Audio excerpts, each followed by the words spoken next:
Muito obrigado, ministro Veloso, pelo convite a este fórum. Eu sinto que o Moacir quase, infelizmente, roubou as minhas palavras. E apenas queria acotar uma questão. A defesa dessa liberdade e a criação de mecanismos independentes, vamos dizer assim, cooperativos à margem do Estado, não necessariamente só do mercado, são importantes, mas também seríamos ingênuos se nós não conseguimos levar em conta, numa sociedade como a nossa no Brasil, a importância de um Estado em seu papel de regulador consciente desses mecanismos de mercados normalmente cegos e com frequência também um pouco destrutivos. Apenas para justificar o meu sotaque, vou dizer que eu sou filho de brasileiro, exilado durante a ditadura, e nasci em Havana, Cuba, é a razão do meu sotaque, e me sinto, meu pai Félix Ataíde, que era um intelectual e poeta pernambucano, portanto me sinto um pouco pernancubano e com direito próprio a participar e a falar sobre a vida política e cultural do nosso país.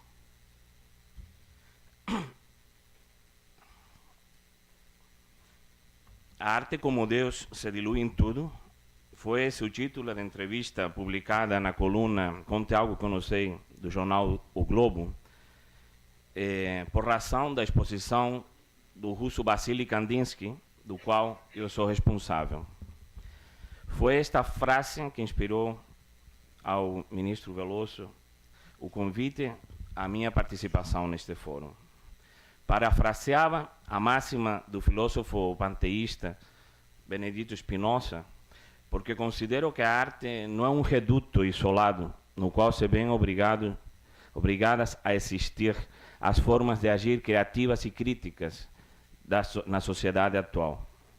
A forçada divisão dos afazeres humanos que segmenta a nossa atividade insiste em desconsiderar as potencialidades múltiplas da existência humana e nos situa, segundo a nossa utilidade circunstancial, na engrenagem cega e autoexpansiva do sistema de produção dominante.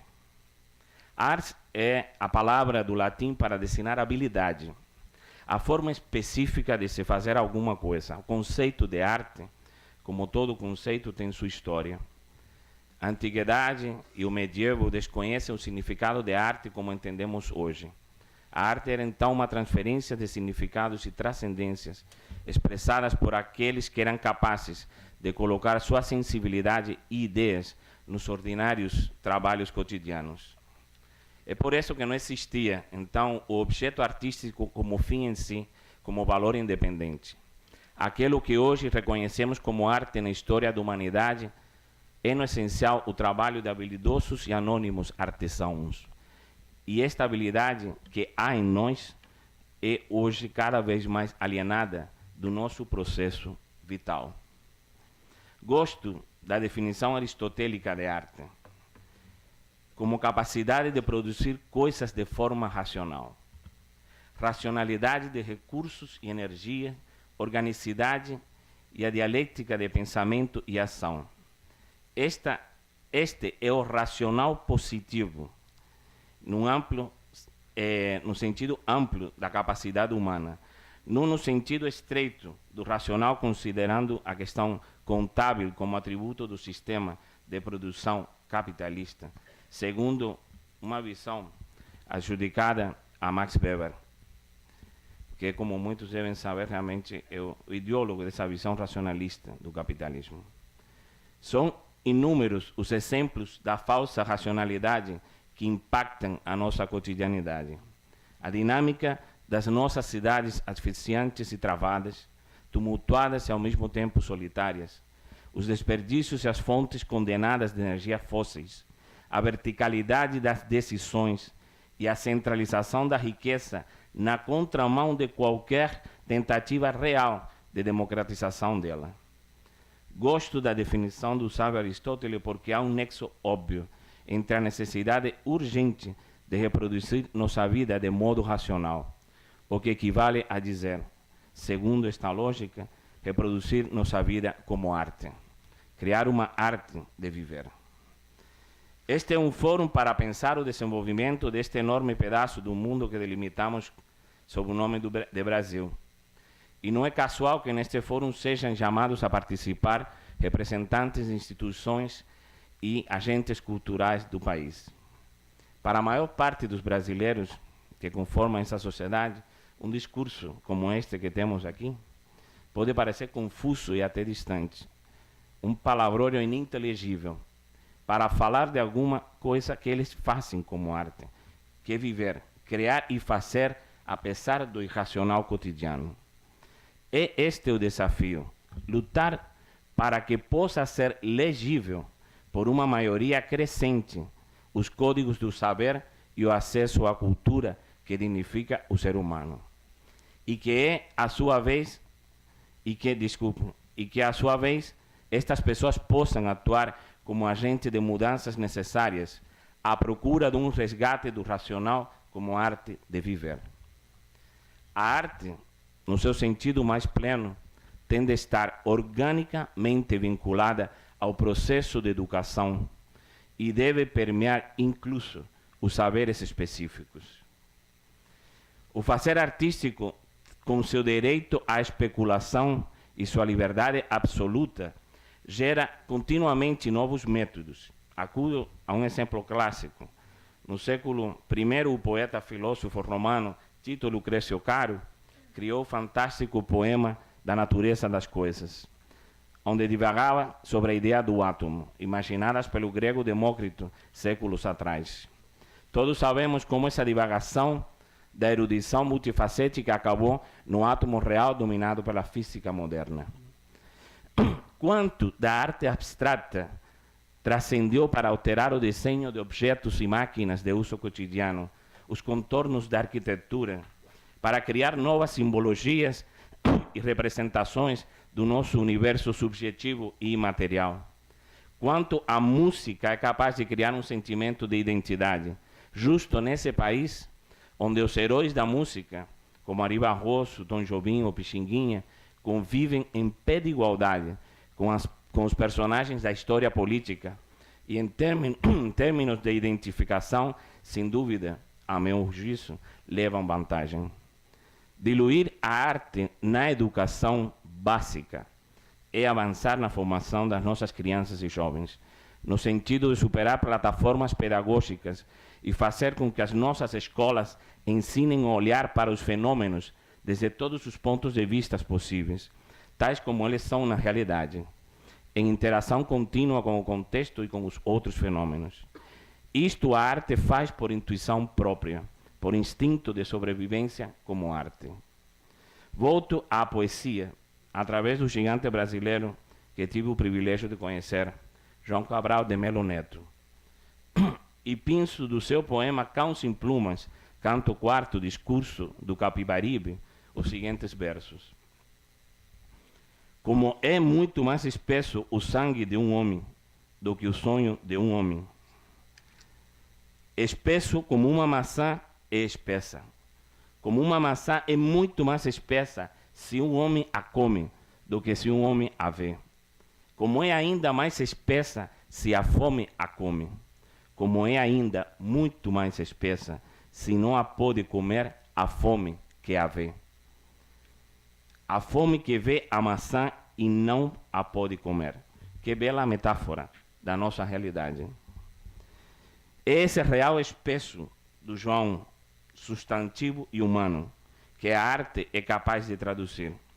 É essa consciência do real espesso que devemos ajudar a criar como antípoda ao falso superficial e líquido, que escorrega entre nós com seus múltiplos disfarces de mercador de maçãs que não podemos comer.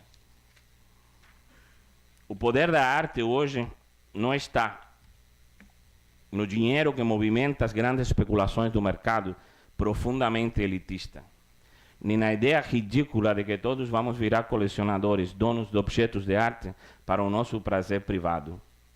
Arte como mercadoria que adquirimos no shopping esquizofrênico em que se transforma a nossa vida.